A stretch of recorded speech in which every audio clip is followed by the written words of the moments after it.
Hey, welcome to ZooBricks. My name is Maxine and I'm trying to build the world's largest Lego zoo.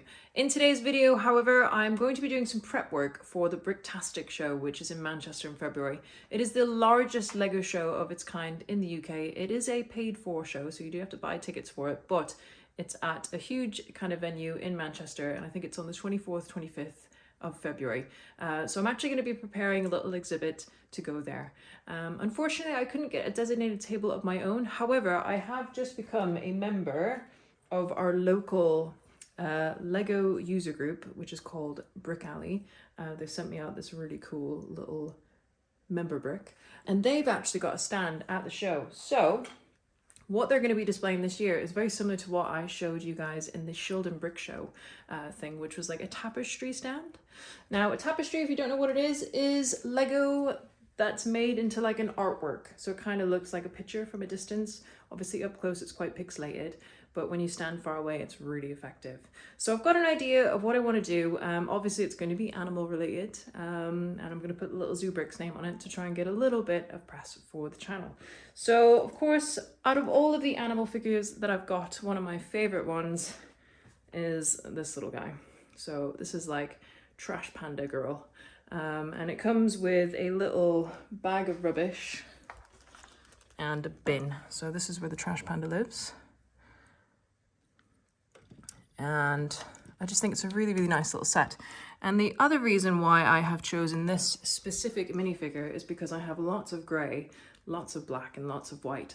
I don't have a great deal of other colours going spare, and of course if I've got any green or brown I want to use it in the zoo and not dedicate it to a tapestry. So what I did was I found a picture on the internet of this specific minifigure and I input it into Studio.io or Studio.io.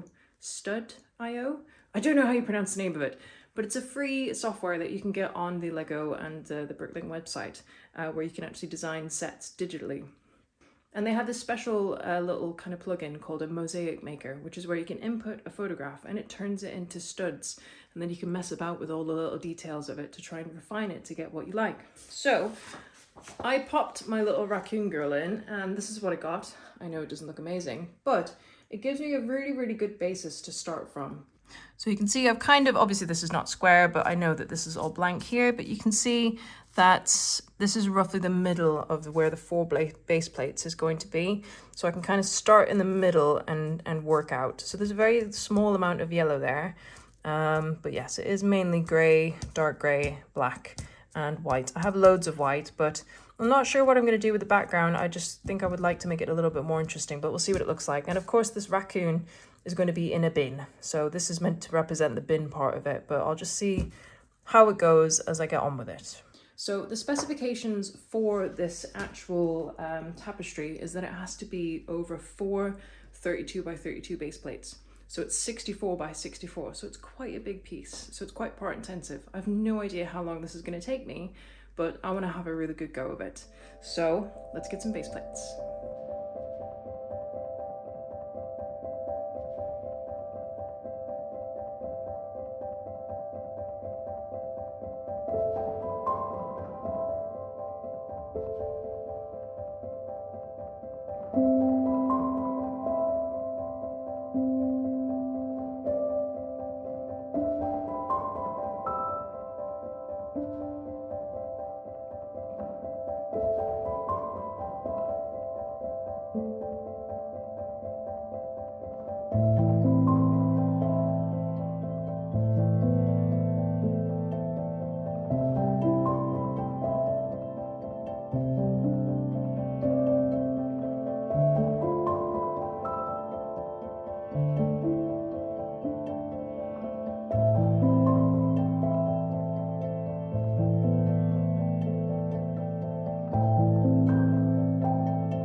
So you ready for this? I'm about 4 hours into the build. I'm not sick of my life yet. I'm actually quite enjoying this mosaic maker, but I want to show you where I'm up to. I've kind of got a very specific idea of what I want to do with this. I want to make it a bit more 3D than your standard kind of flat Lego mosaic. And you'll kind of see what I'm going for. What do you think? So basically I've kind of started off. I still need a lot more black tile to kind of finish off the edges there. I've also messed up a bit because I need to take off that bottom 2 rows there because that's where like the nameplate or something goes. But you can see where I've put the base kind of stud layer down. So this is all flat. I've put some like little slopes in there just for around a bit of texture.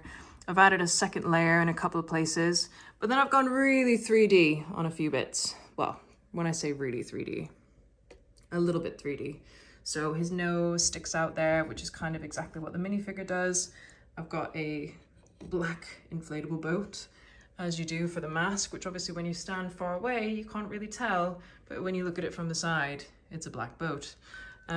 So I've got his eye mounted on that boat. So I'm just trying to figure out something else that I can put here that would kind of suit it. That I have got millions of black boats, so I can put another boat there, but I kind of fancy doing something a bit different. So I'm just currently adding little bits of detail in just to try and make it look a little bit different. You've got the actual raised ribs of the trash can here, and his feet are a little bit raised, so they're actually on the rim of the trash can. But it's going pretty good, and obviously from a distance, it looks pretty effective. And obviously, like I said, the white background is a little bit boring. I don't know if I might add something to it just to, I don't know if I should add kind of 3D white elements to kind of plonk on it. I'm a little bit lacking in super cool white elements. I mean, that's a bit boring.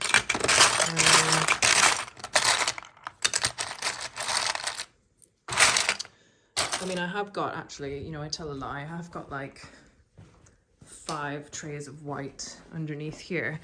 So there's got to be something really cool that I can stick to it to kind of, ooh, a police motorbike would be cool, wouldn't it? So that's my kind of plan now, is what can I do to make it a little bit more interesting. But generally, I'm pretty pleased with it. Obviously, it's not quite done yet. I've got until the 21st of this month to get it done. So I'm away this week at a zoo conference, so I won't have time to work on it then, but I'll certainly have it done by the weekend. Any thoughts or comments or suggestions, do let me know in the comments below.